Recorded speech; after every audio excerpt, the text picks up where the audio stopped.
Imagine if all of a sudden, when we try to recall a well-known event from the past, we can't agree on what really happened. It seems like common knowledge, but nobody can quite remember correctly.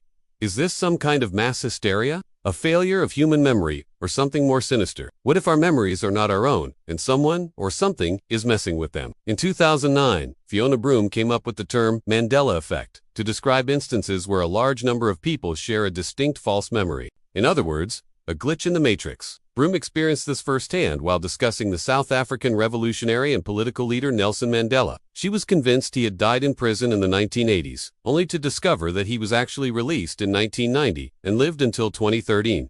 Since then, thousands of people have come forward claiming to remember Mandela's death in the 80s. 2. It's easy to write off the Mandela effect as misremembering on a large scale. But what if there's something else going on here? What if our memories are not set in stone, but instead can be rewritten? Are we living in a simulated reality that has bugs? Is there outside interference causing these glitches? Let's dive into the idea that we are all living inside a simulated memory loop. To understand this concept, let's look at a few famous examples of the Mandela effect. One of the most widely discussed cases involves the children's book series, The Berenstain Bears. For those who don't know, this series was extremely popular during the 80s and 90s. So much so that adults today vividly remember reading it as kids. But the books were actually called The Berenstain Bears, and they were first published in the 60s.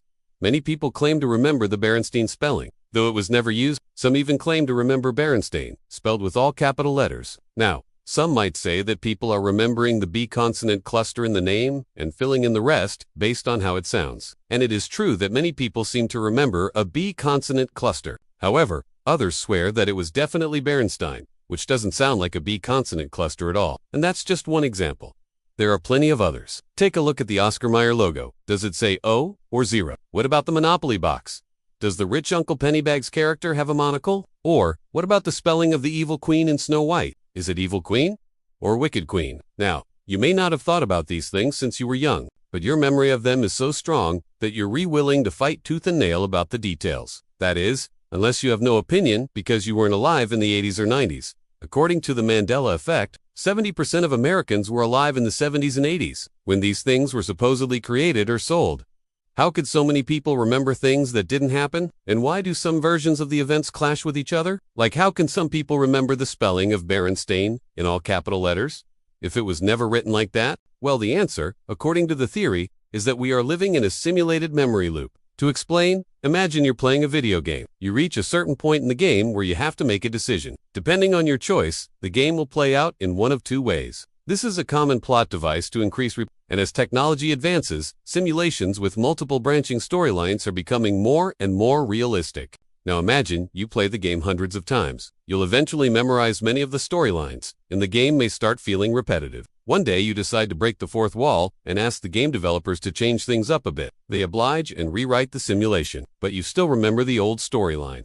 Are you crazy? Did you imagine it? No, you just exist in a revised simulation that has a slightly altered memory loop. This is the basic premise of the Mandela effect. In our case, it's not a game developer, but a higher intelligence that controls the rewriting.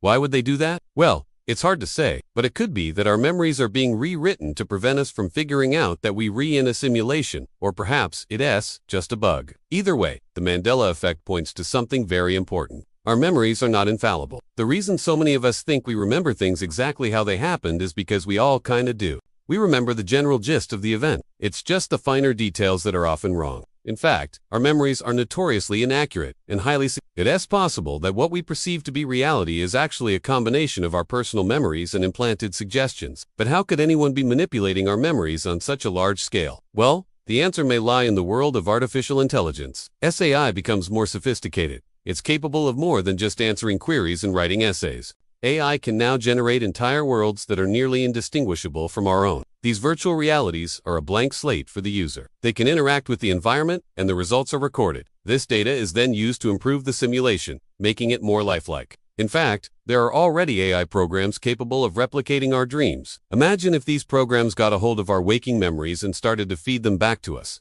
Over time, the memories would be altered, but because they were so deeply ingrained, it would take a long time for the changes to become apparent.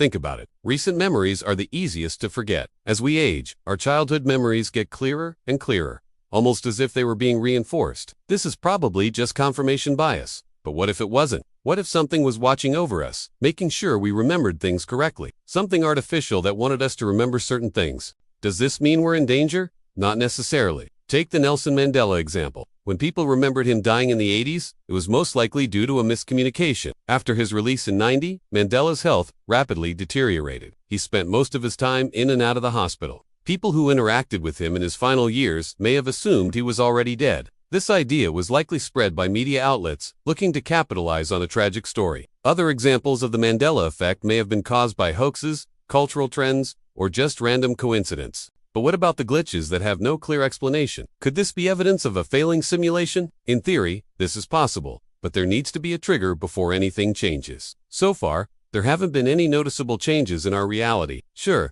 there are a lot of bugs in the Matrix, but a failing simulation would cause much larger issues, like earthquakes, hurricanes, and tsunamis. Not to mention there would be anomalies in space. Things would just randomly disappear or appear. It's also unlikely that artificial intelligence would be advanced enough to pull off such a massive hoax. This brings us back to the question of alternate universes. Are other dimensions leaking into ours and interfering with our memories? Maybe. After all, physics says there could be infinite copies of ourselves running around in other realities. And according to quantum mechanics, it's possible for objects to teleport between dimensions. Of course, this is all speculation. Scientists haven't found any evidence of alternate dimensions yet, and quantum teleportation is only possible under very specific conditions. Still, it's fun to consider the possibilities. So is it possible we are all living in a simulated memory loop? It's certainly a fascinating idea, but there is no evidence to support it. The Mandela effect can be explained by memory bias, false memories, and the misinformation effect. Still, it's a fun concept to think about. And who knows, maybe one day we'll find out that we are living in a simulation. Until then, though, I'll be over here searching for glitches in the Matrix.